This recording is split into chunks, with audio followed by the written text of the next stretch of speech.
denúncia por crime de responsabilidade política como alternativa a presidente Dilma Rousseff. construir uma política para o futuro. Um grande acordo nacional com o Supremo.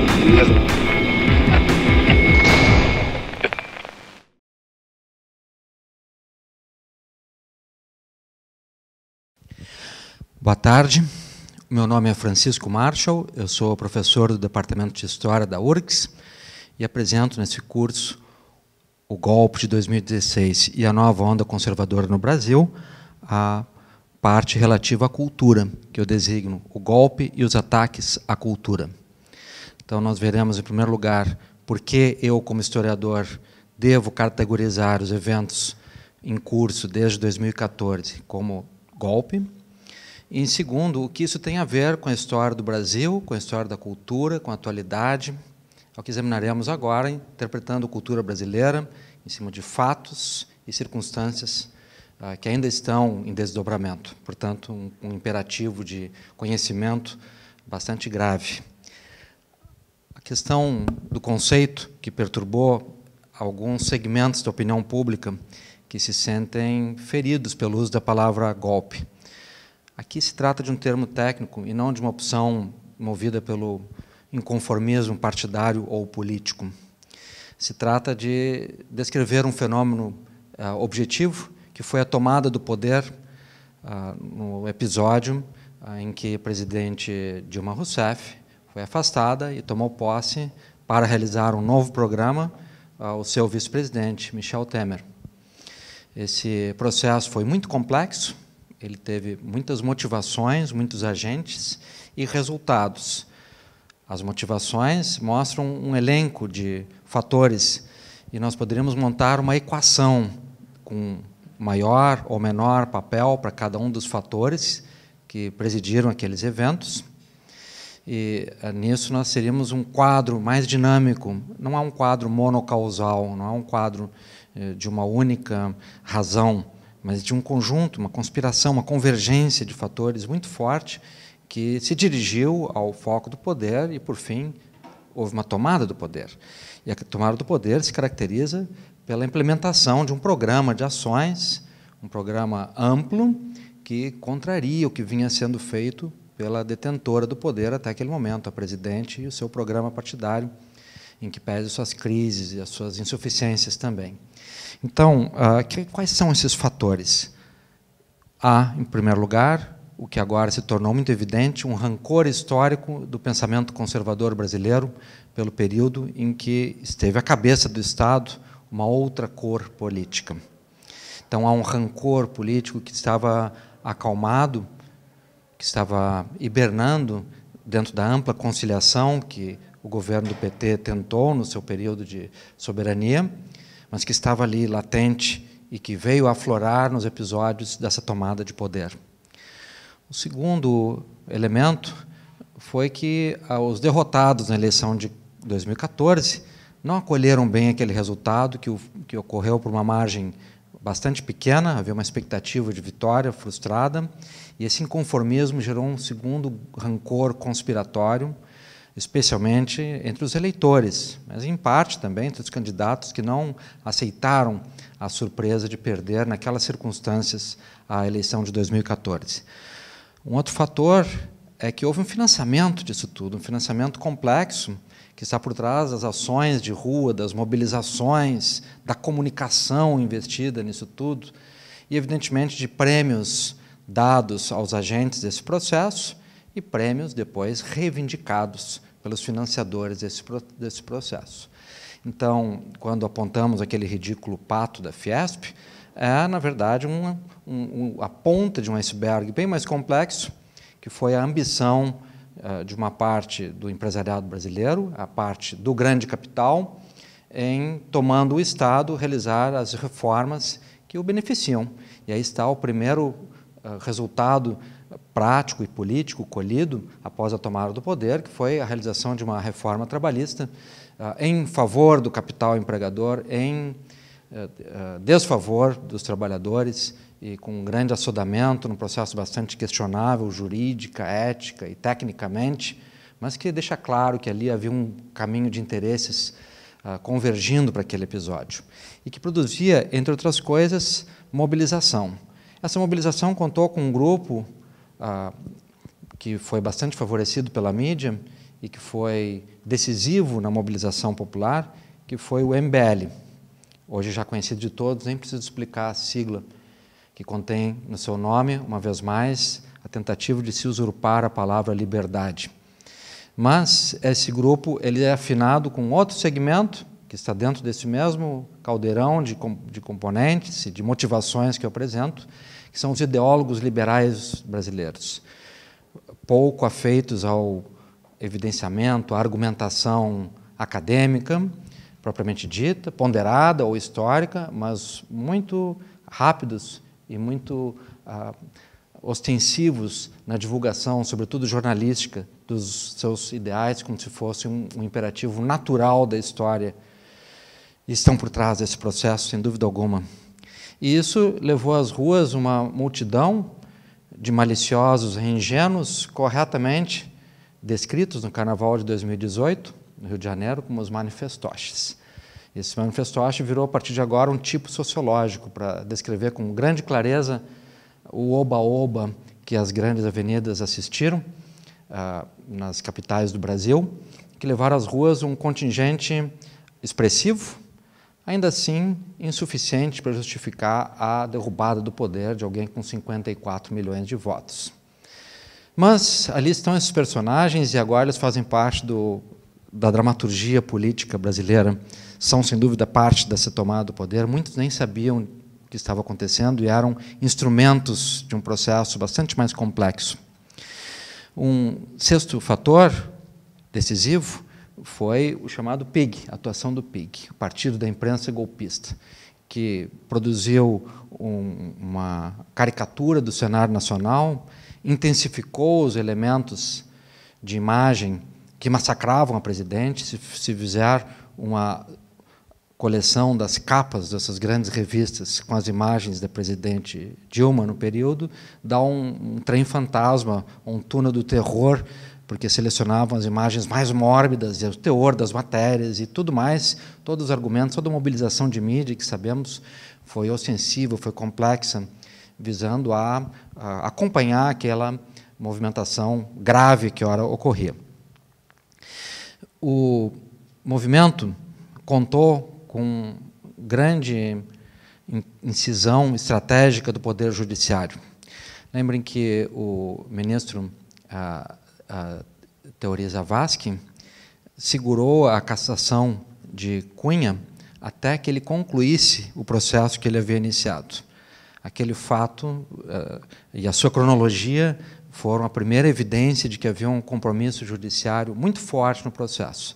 Depois, é claro, essa evidência se tornou muito tangível, muito palpável, muito inquestionável por todos os desdobramentos que vimos das atitudes tanto do Ministério Público quanto da Polícia Federal e, igualmente, do Judiciário, que abandonou o seu senso republicano de equilíbrio e distanciamento e assumiu sem pudor uma atitude ideológica, antiética.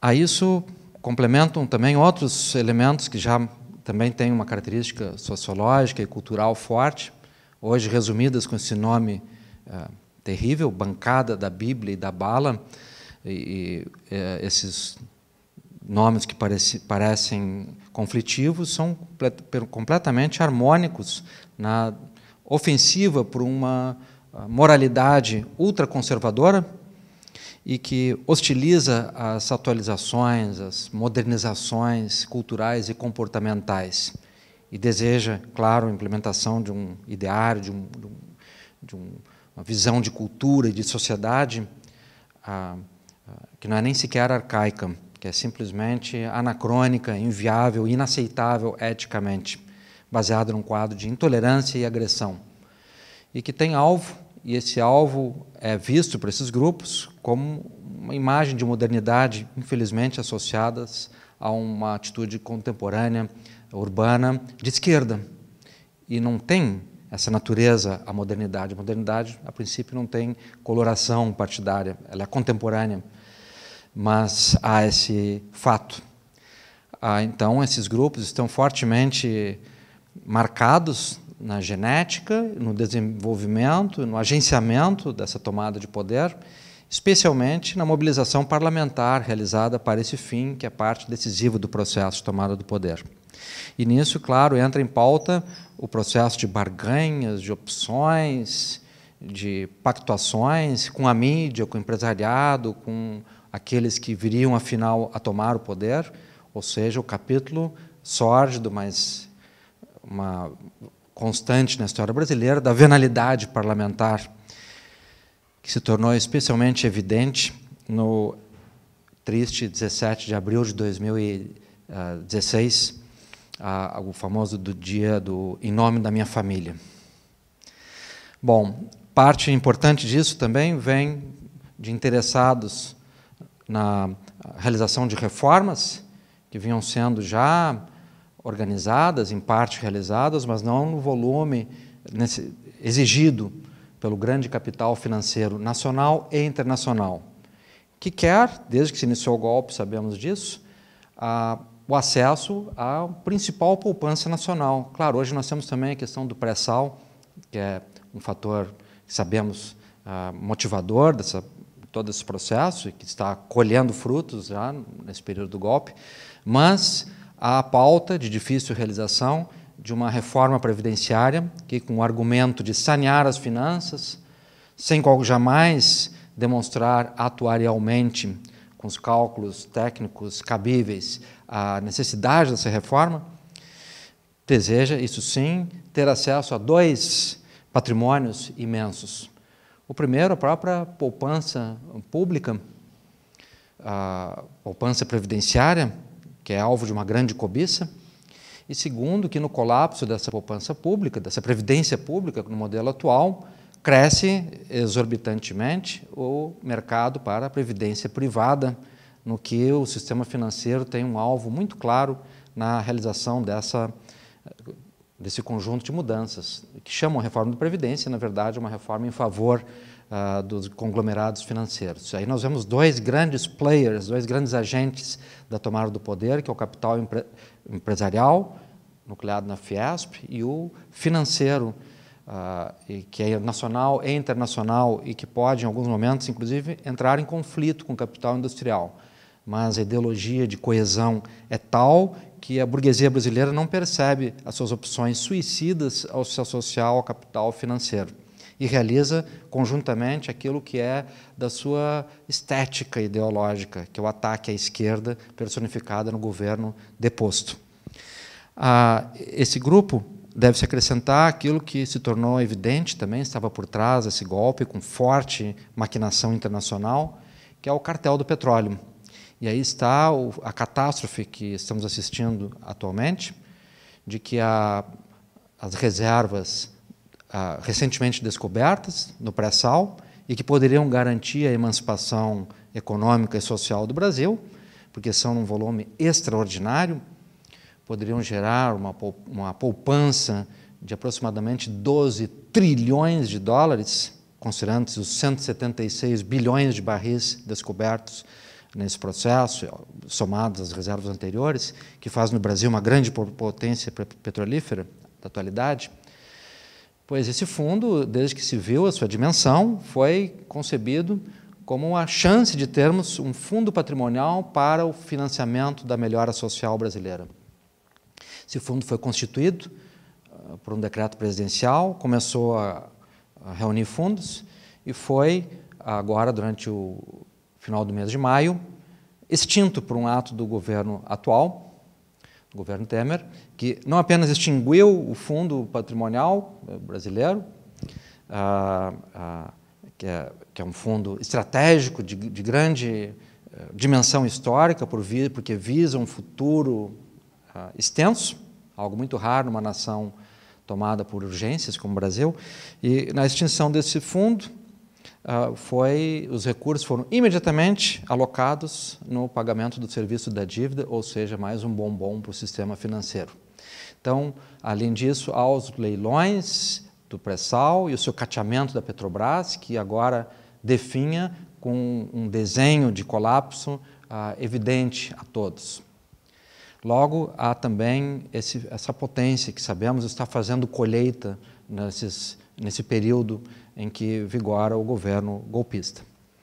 A isso também se acrescenta um grupo do agronegócio agressivo e que não tem pudor em devastar o meio ambiente sem qualquer critério, e agora está na iminência. Estamos hoje aqui, dia 25 de junho de 2018, é nessa semana que será votada a revogação de uma série de normas sanitárias e técnicas decisivas, e com essa revogação se liberar mais de 5.000 agrotóxicos de enorme poder agressivo, venenos verdadeiros, né, que vão ampliar a devastação ambiental de que o Brasil é vítima há muitas décadas.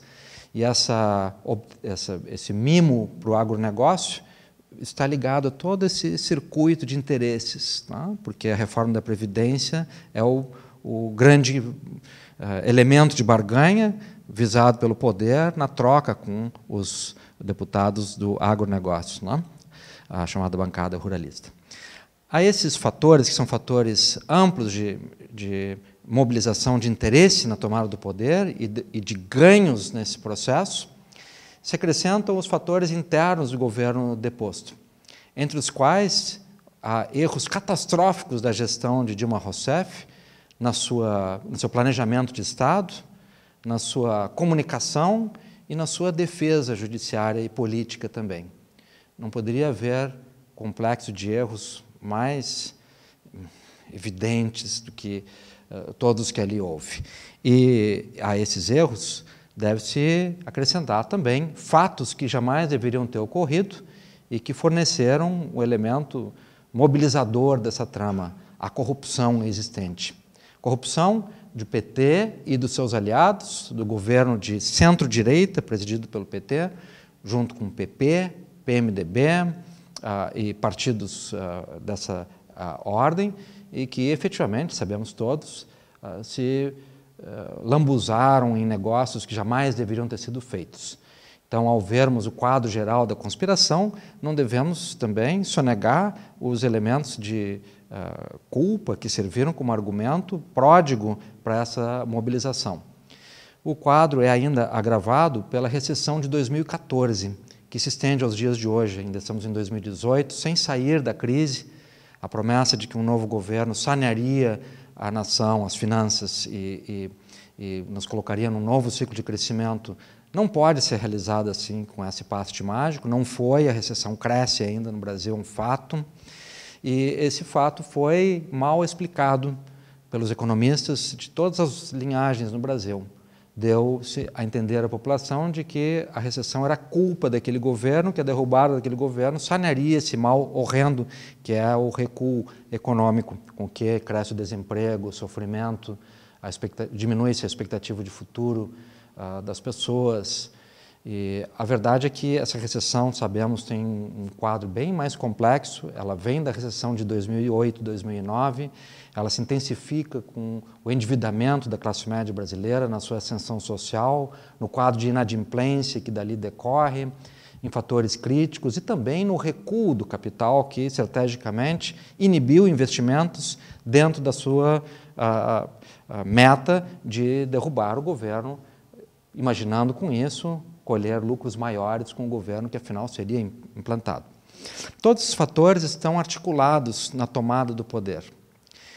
Eles são fatores históricos, eles são razões evidentes. Entre esses fatores aqui arrolados, eu não incluí o elemento formal apresentado no Congresso, que foram as pedaladas fiscais, porque esta é a cereja do bolo na tese da tomada do poder, do golpe propriamente dito. Trata-se apenas de uma alegação formal com a qual foi possível organizar e conduzir esse conjunto de interesses. Então, é absolutamente irrelevante a força jurídica e política das tais pedaladas. É uma imensa hipocrisia alguém afirmar que o poder foi derrubado por aquela razão, quando sabemos havia rancores, objetivos, ilusões, cobiça, ódios num grau monumental, e isso presidiu o processo ilegítimo de derrubada de um poder que havia sido eleito. Logo, a essa tomada de poder não cabe outro termo senão esse, um golpe. A alegação superficial não pode ocupar a primazia como causa, ela é apenas pretexto. Isso o historiador Tucídides nos faz ver quando descreve a Guerra do Peloponeso, que opôs Atenas e Esparta, e esse é um livro precursor do pensamento histórico. Atenas e Esparta, em 431 a.C., entram na guerra que irá, afinal, ocupá-las por 27 anos e exaurir a energia de ambas as cidades, pôr fim a um ciclo de crescimento, de brilho intelectual e econômico no Mediterrâneo, presidido por Atenas em particular. Ambas tiveram várias alegações conjunturais, de invasões, de ultrajes, de pendências históricas, mas Tucídides não é iludido com essas alegações. Ele sabia que por trás disso havia um conflito de ambições imperiais entre uma cidade que se expandia, Atenas, e outra que temia essa expansão, Esparta. Então houve alegações conjunturais que desencadearam a guerra. E o historiador se acostuma a isso, a perceber por baixo das alegações quais são as causas reais, as causas profundas. Elas não são simples, elas são complexas, elas pertencem à história da sociedade brasileira e elas têm, em particular, uma formulação cultural. Vamos agora, então, ao ponto que nos importa na conferência de hoje, esclarecido o conceito de golpe como tomada de poder e como realização de um conjunto de motivações que se diferencia claramente na sua eficiência diante das alegações. Feito esse esclarecimento inicial do conceito, vamos ver algo da trama cultural ali colocada, na qual esses elementos, todos eles, interferem em diferentes momentos. E, nesse caso, é preciso nós realizarmos uma aproximação comparativa histórica que pode ajudar a esclarecer. Ora, muitos recusam o termo golpe para a tomada do poder de 2016 e 2017, dizendo que, enfim, o poder não foi deposto, houve um impeachment.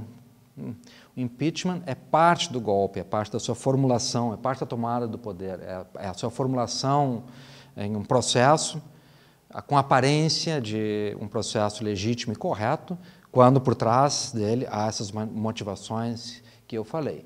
Mas não há tanque na rua, não há fuga dos políticos depostos, continuaram na sua maioria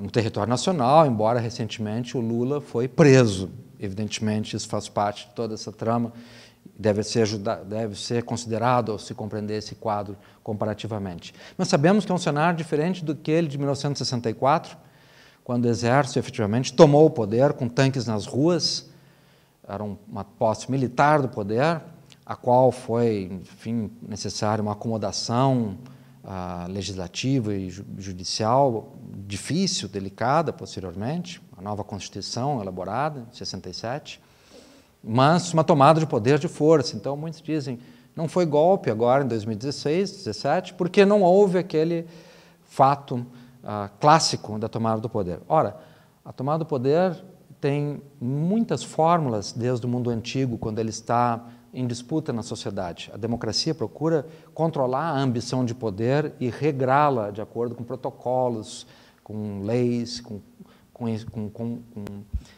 componentes culturais, com afetos, que domesticam a cobiça ao poder. Mas, de tempos em tempos, essa ambição de diferentes grupos cresce e, com muitas formas diferentes se realiza o processo de tomada do poder. E isso foi o que ocorreu nesse episódio recentemente. Então, embora não tenha havido aquela tomada de poder, há fatos que aproximam ambas as circunstâncias. E eles estão na cultura. Em 1962, já durante o governo Jango, em abril de 62, 2 de abril, realizou-se em várias cidades do Brasil, São Paulo e Rio de Janeiro em particular, a chamada Marcha da Família com Deus pela Liberdade, que, dentro da Guerra Fria, reagia contra a ameaça de implantação de um regime comunista no Brasil, ateu e contrário à família. e isso teve grandes proporções, tomou ruas, contou com mobilização muito favorável da imprensa, está no lastro de argumentos que vêm com enorme temor às modernizações sociais, e que vem nisso ameaças à família e se grudam no argumento religioso e na suposta liberdade ali oferecida. Esse movimento que está por trás das imagens ou dos afetos que levaram ao golpe de 64 reaparecem recentemente. Então, fazem parte de um lastro cultural comportamental brasileiro que não foi suprimido com todas as mudanças que a cultura experimentou nos anos 70, 80, 90 e 2000. Tomado o poder em 64, avança-se na implementação de uma nova agenda, diferente da agenda social então implementada, e na cultura há alguns episódios notáveis. Um deles, o filme de 1967, de Glauber Rocha, Terra em Transe, um filme de linguagem e plasticidade extraordinários, ganhador de muitos prêmios, de muito reconhecimento da crítica internacional e muito desconforto na crítica brasileira, porque era inclemente com toda a imaginação e a prática política da esquerda à direita, de norte a sul. Oferecia um retrato dramático da hipocrisia e da conjuração de farsas na condução do poder, isso em plena farsa maior, que é um regime de força, como que o Brasil vivia. Esse filme sofreu uma pressão da censura, mas o principal motor dessa pressão de censura, que o proibiu num primeiro momento, é que havia ali também uma forte crítica à Igreja. A censura foi contornada no momento em que o cineasta anuiu dar um nome ao padre que compõe o elenco, o padre Gil, e com isso liberaram o filme, e ele teve a sua vida cinematográfica brasileira. A Terra em Transe, de Glauber Rocha, até hoje, uma forma extraordinária de se pensar o fundamento e a cultura política brasileira em uma longa duração. Em 1967, o regime se agrava, se intensifica, a tensão social no Brasil, e ali uma juventude animada pelo espírito da contracultura se insurge contra essa onda. E aí está a imagem, que hoje é quase um meme nas redes digitais, manipulada, e o personagem que novamente voltou a ser alvo de ataques na onda golpista, o gênio compositor e artista, escritor, Chico Buarque. Chico Buarque, grande leitor da cultura grega, especialmente da tragédia grega e de Eurípides em particular, um homem de um humanismo muito sofisticado e uma sensibilidade social num grau de beleza e agudez muito raros. Um homem que tem um pé na Grécia e outro no samba brasileiro, e isso é a sua marca. Chico Buarque compõe uma obra que é dramatizada,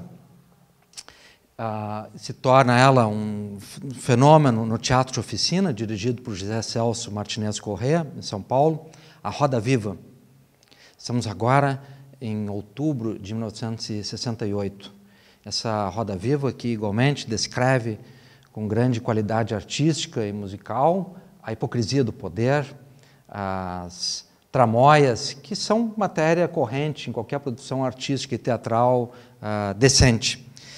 Essa obra, essa apresentação no Teatro de Oficina, é alvo de um assalto de um grupo de fascistas, o chamado CCC, Comando de Caça aos Comunistas, que é a versão anos 60 do MBL nos anos 2000 e tantos, em que estamos, invadem, surram os atores, os artistas. Há um episódio terrível de violência na repressão que foi tolerada pelo regime contra aquela obra.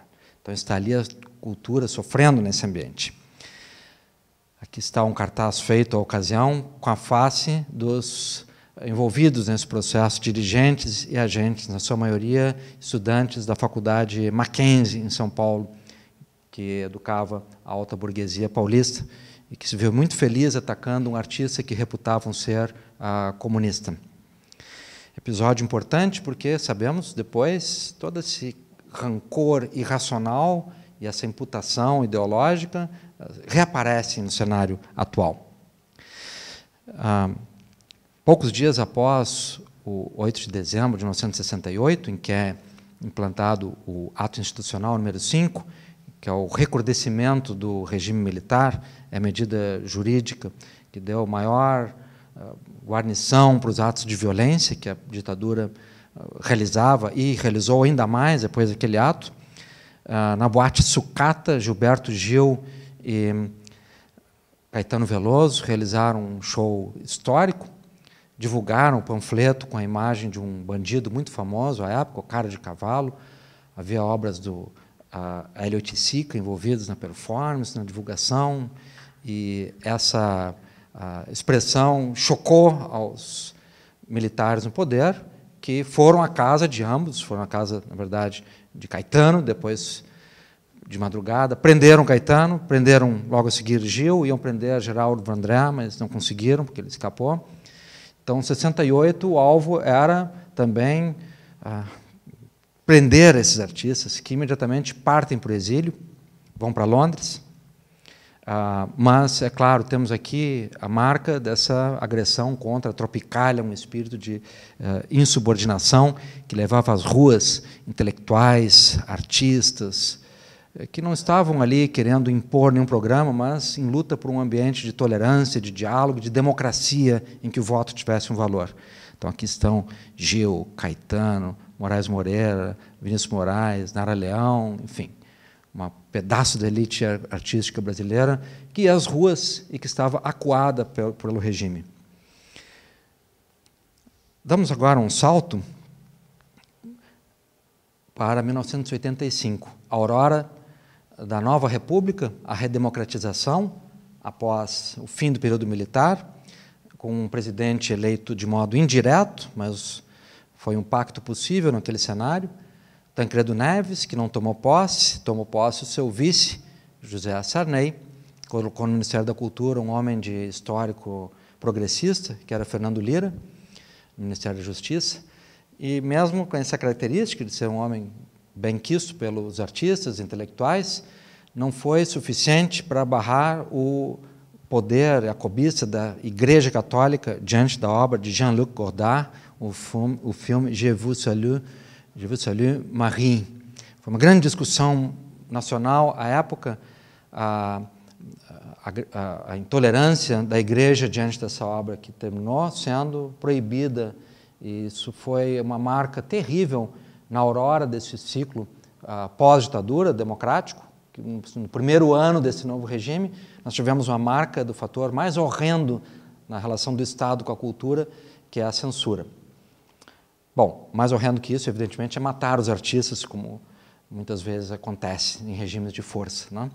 Então, claro, esse filme mostra que as forças ligadas ao pensamento religioso, ao mundo conservador religioso, têm um interesse muito particular no controle da cultura pelo Estado, na repressão da cultura pelo Estado, como foi na década de 60, como houve na década de 60, vimos na marcha da família com Deus pela liberdade, no ataque ao filme de Glauber, no ataque ao Je vous salue Marie, e vemos no quadro recente como o argumento que se diz religioso, que se serve de imagens da religião e que se afasta dos objetivos de qualquer religião em favor de uma intolerância cultural notória, como essa fonte de pensamento mobiliza a opinião pública, mobiliza afetos, mobiliza objetivos que fazem parte desse circuito de interesses, os interesses do golpe.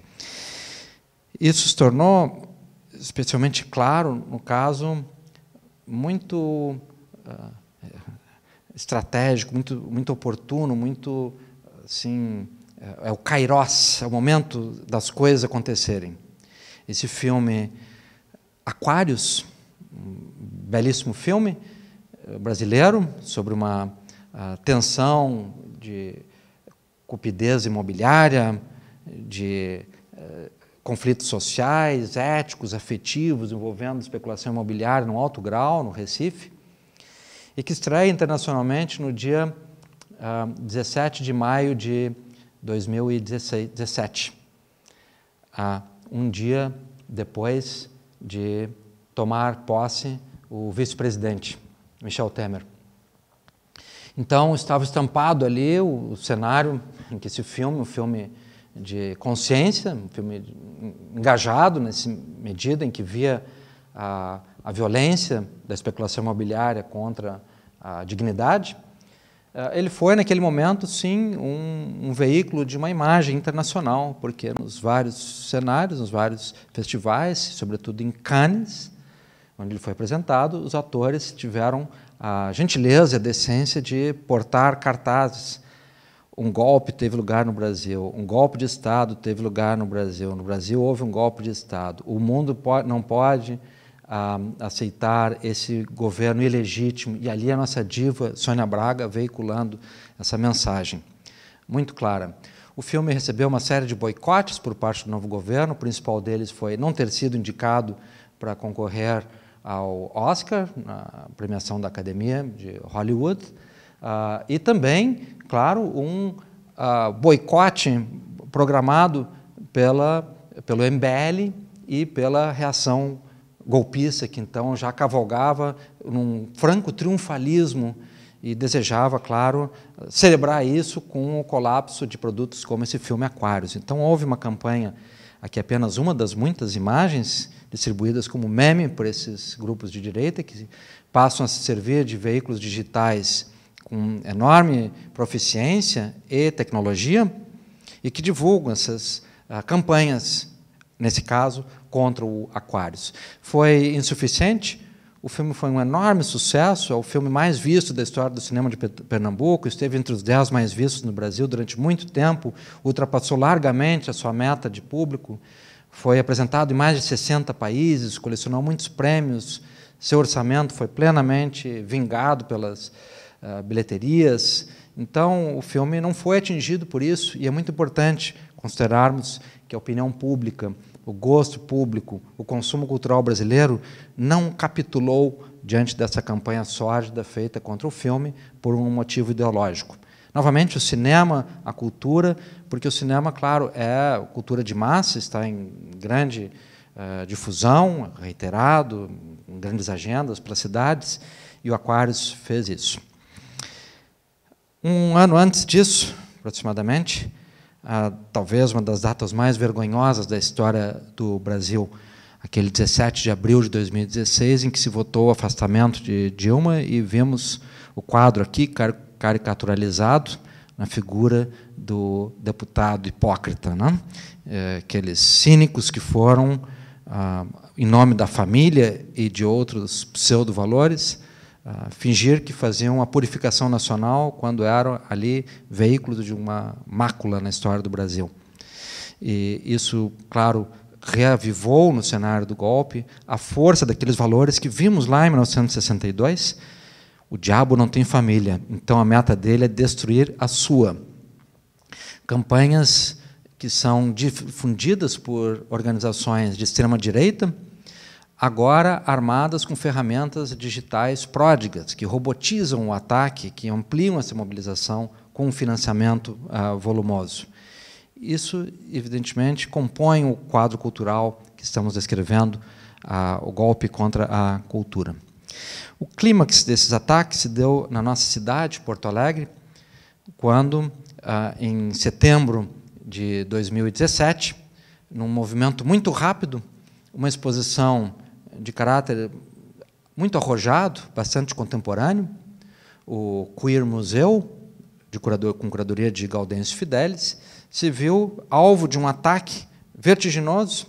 Em 2 ou 3 dias, uma nuvem de mobilização, depois veio-se a saber que era uma nuvem artificial, mas aquela nuvem cresceu de tal modo que levou o banco que hospedava a exposição, o Banco Santander, no centro de Porto Alegre, no dia 10 de setembro, fechar em definitiva, a exposição que foi, afinal, desmontada. A exposição tratava da sexualidade, da chamada heteronormatividade, ou seja, de como uma cultura patriarcal, ao longo da história da cultura, produziu normas estéticas, padrões de comportamento, que são padrões de comportamento sociais, de classe, socioeconômicos, morais, também religiosos, em grande medida, e que hoje são, claro, objetos de uma desconstrução. Precisamos desmontar parte desses esquemas para construir um ambiente de convívio tolerante, de convívio harmônico, de convívio legítimo e sem violência entre as diferentes opções e identidades construídas na vida social. Então, o Gaudêncio havia reunido um acervo muito rico, heterogêneo, centenas de obras, querendo ver ali como a norma patriarcal se impunha, como a cor era suprimida, certos comportamentos idem, e também, claro, fazendo um jogo crítico muito interessante. É bom que eu faça esse resumo, porque poucos puderam ver a exposição. Ela teve um bom público, mas teria ainda muito mais, não fosse a repressão de que foi vítima. Essa repressão começou no movimento de assédio de militantes de extrema-direita, no dia 6, 7 de setembro. 2 ou 3 pessoas armadas de câmera iam ao museu, provocavam o público, as crianças, as pessoas idosas, a segurança do museu tentava contê-los, com perguntas ofensivas, com provocações, e com assodamentos, claro, de problemas que nem havia. E, aos poucos, conseguiram mobilizar uma corrente de opinião de extrema-direita. Eram 3 ou 4 personagens, no seu apogeu eram 10 militantes de extrema-direita, ligados ao MBL e a apoiadores daquele candidato cujo nome não se pronuncia, de extrema-direita militarizado. E que produziram a imagem de que havia uma revolta nacional contra o Queer Museu. E que, pressionado por isso, o banco, então, temendo a rápida evasão de correntistas, não teria opção senão recuar da exposição, o que realizou no domingo, dia 10 de setembro. Depois, estudos da Fundação Getúlio Vargas vieram a demonstrar, não houve esse fenômeno, ele foi robotizado, em grande medida, pelo Twitter, pelas redes sociais, com máquinas. O número alegado de contas encerradas nunca houve também, foi um fantasma criado pela mídia, com a finalidade conservadora de suprimir um fato cultural discordante dos ideais conservadores que então se impuseram. E pagou o preço a compreensão da arte, por exemplo, nessa obra de Fernando Bário, grande artista gaúcho, faz 70 anos hoje. Aliás, faz 70 anos amanhã, dia 26. Né? Grande artista. E que aqui faz esse Cristo como Shiva, coloca esses muitos braços como próteses deslocadas sobre a imagem do Cristo crucificado. Ele próprio está em metamorfose, lembrando Apolo e Dafne, mas tem também nos braços dele mercadorias, TV, artefatos variados, um pedaço da Guernica de Salvador Dalí nesses braços, né? Marca da violência, da guerra. Uma reflexão muito humanista sobre o tráfico do sagrado, como as imagens do sagrado se prestam para finalidades mercantis, eticamente inaceitáveis, como a guerra, muitas vezes. Então, é uma imagem também que une Oriente e Ocidente, Cristo e Shiva, une mundo pagão e cristão, há um Dioniso por trás de Shiva. Eu considero uma das obras-primas de Fernando Bário essa obra.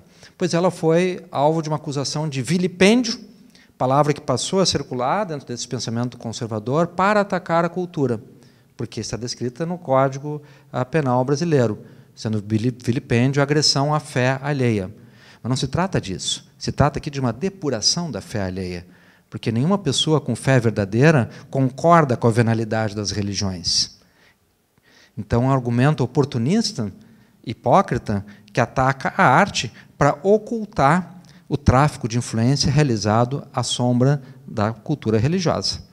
E, por trás disso, estão lá aqueles deputados que votaram com a família, que são a chamada bancada da Bíblia, em que esse moralismo inculto, para o qual a reflexão dessa ordem é hostil, que se beneficiam desse ataque à cultura. Mobilizam ali uma afetividade conservadora, em tudo contrária à lucidez iluminista de uma obra dessa feição. Ou como na obra de Bia Leite, que foi acusada de promover a pedofilia. Ora, o que a Bia Leite faz é retratar o quadro de violência. Aqui, crianças que têm características, que têm identidades, que têm afetos sexuais que estão fora de um padrão dogmático, sofrimentos que essas crianças experimentam na sua vida. Então, é uma questão muito grave que ela aborda ali, como há perturbações e violações da sexualidade, da intimidade, de um número significativo de crianças que sofrem com isso e que estão retratadas nessas imagens que ela apresenta, uma dura reflexão sobre um quadro real existente. Se há um problema de pedofilia a ser examinado, é o problema ocultado, varrido para baixo do tapete, novamente, das grandes organizações religiosas, onde a pedofilia é um fato cíclico, Igreja Católica em particular. Então, aqui é um uso hipócrita dessa acusação de pedofilia para ocultar exatamente a elaboração do tema da ofensa sexual que a arte ali realizava. Vejam como todos os elementos que eu já havia historiado, não? Estão se articulando, porque isso tudo também aconteceu, não por acaso, dentro de um dos maiores bancos do sistema financeiro atual, e a velocidade com que esse banco atendeu ao clamor por encerramento da exposição é sintomático do compromisso dele com esse programa conservador de supressão da cultura ali realizado. Por fim, a obra de Adriana Varejão, que chocou a muitos, porque coloca uma cena de ultraje sexual, erótico, como se fosse parte de um ambiente doméstico normal. Ora, ela está fazendo um retrato da Casa Grande, esse cenário de horrores da história social brasileira e da posição, efetivamente, de violação ali à vida. É claro que nós temos que olhar para essa mancha crítica na história do Brasil e refletir sobre isso, mas essa reflexão incomoda a quem quer que as coisas fiquem como estão no seu estado de violência. Essas acusações sobre essas obras geraram uma onda de desinformação, de mentiras. Os agressores inventaram que havia obras que não havia na exposição, que havia na exposição, por exemplo, uma obra em que as crianças eram obrigadas a se tocar e a tocar aos outros, e com isso descobrir umas aos corpos das outras. Nunca houve essa obra nessa exposição, é parte de um conjunto de mentiras que a mídia propagou e que saciou a voracidade do pensamento conservador, o Queer Museu, como episódio disso tudo. Nisso, então, vem aquela mesma força que alimentou os manifestoches, agora querer se aproximar de uma outra mobilização que pretendiam ser de grande curso, né, de grande fôlego, de um flanco conservador da cultura. Era um momento também em que se evidenciava a corrupção e a degradação política e até criminal do governo atual, fatos que não permitiam qualquer tipo de defesa desse governo. Esse MBL, então, para não se expor à defesa do governo que ele ajudou a colocar no poder, retira-se dessa pauta para atuar na mobilização cultural, política, em eventos como o Queer Museu e, igualmente, o MAN em São Paulo, onde houve um episódio, no mesmo contexto, similar. O Queer Museu foi, naquele momento, encerrado, mas não o seu clamor. Gaudêncio Fidelis contou com um imenso apoio da sociedade civil organizada, de artistas, intelectuais, jornalistas, opinião pública, que percebeu que havia ali um retrocesso cultural medonho, e deu início, então, o Gaudêncio a um processo de reconstrução do Queer Museu, que será reinaugurado brevemente, neste mês de julho, no Parque Lage, no Rio de Janeiro. Aqui está aquele mesmo Caetano, que estava lá na Tropicália, na resistência, agora no crowdfunding do Queer Museu. E esse crowdfunding, essa vaquinha para a realização do projeto, é a resposta da sociedade brasileira a essa agressão obscurantista contra a cultura realizada na sombra do golpe. O crowdfunding, que visava a meta de R$690 mil, por fim, conseguiu arrecadar R$1.081.176 e será inaugurado com toda a qualidade merecida nesse cenário belíssimo no Rio de Janeiro, que é o Parque Lage.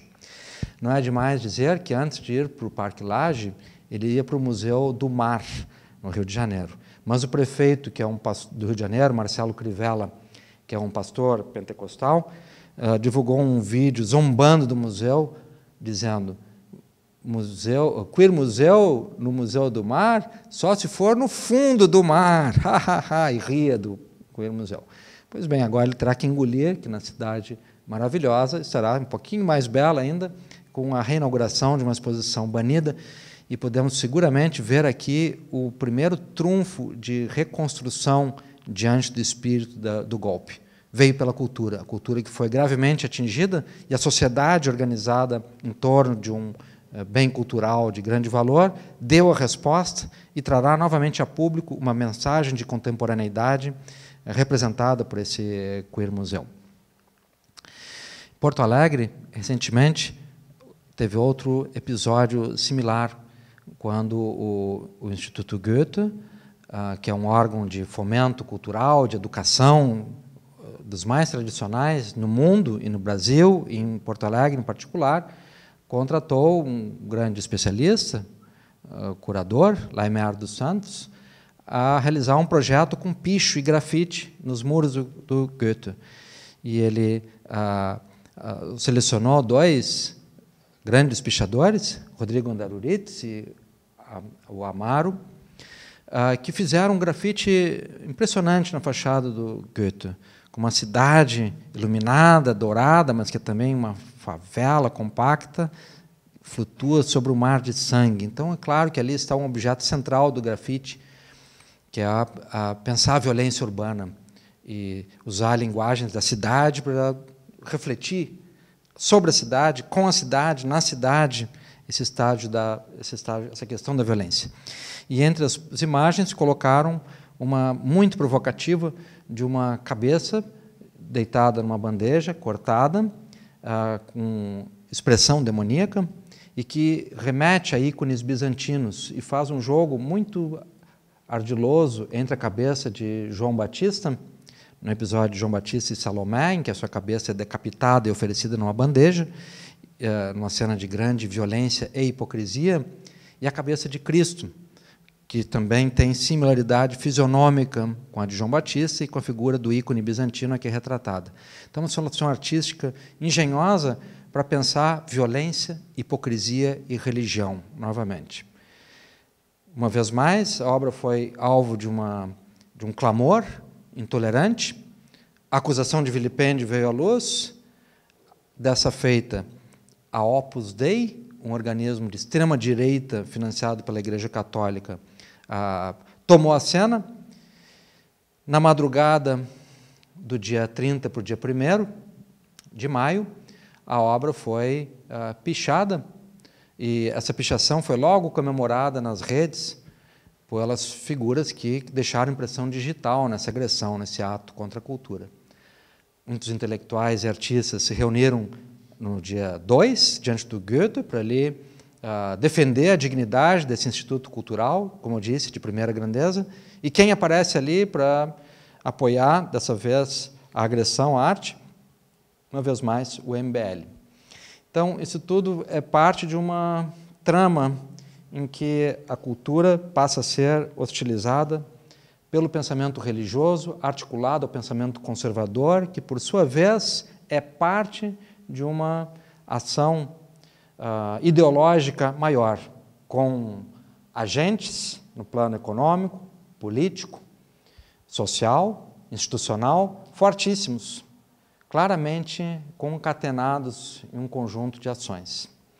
Nisso há o sentimento de que, nessa era, sim, a cultura se tornou alvo, há movimentos para que se revoguem as garantias fiscais fundamentais para o financiamento da cultura. Então, a Lei Rouanet passa a ser alvo de uma agressão. Essa agressão vem de quem não aceita a cultura, de quem não aceita que artistas façam a denúncia clara e assumam a postura de lucidez que lhes cabe, e que se servem, evidentemente, de um grau de assodamento e violência próprio do triunfalismo do golpe hoje praticado. Então, quando falamos de nova onda conservadora no Brasil, sabemos que ela tem um sentido social muito forte em reverter conquistas sociais realizadas nos últimos 15 anos, em favor do grande capital, não há dúvida alguma quanto a isso, capital nacional e internacional. Esse movimento fere sensibilidades revoltadas, artistas intelectuais são canais naturais de expressão dessa inconformidade, desse sentimento ferido. Logo, a denúncia, a crítica devem ter lugar, e o ataque à cultura tem também como finalidade suprimir esse elemento crítico e de reflexão e pensamento dado pela arte e pela cultura. Para nossa fortuna, já está o Queer Museu assegurado, é um marco nessa reconstrução cultural, mas seguem essas forças obscurantistas querendo colher a ocasião da tomada de poder para, nesse triunfalismo, afirmar também os seus preceitos, nos quais não está incluída a contemporaneidade, nos quais não está incluído o respeito à diversidade social, nos quais não está incluído o sentido de emancipação dado pela ciência e pela cultura. É isso. Obrigado.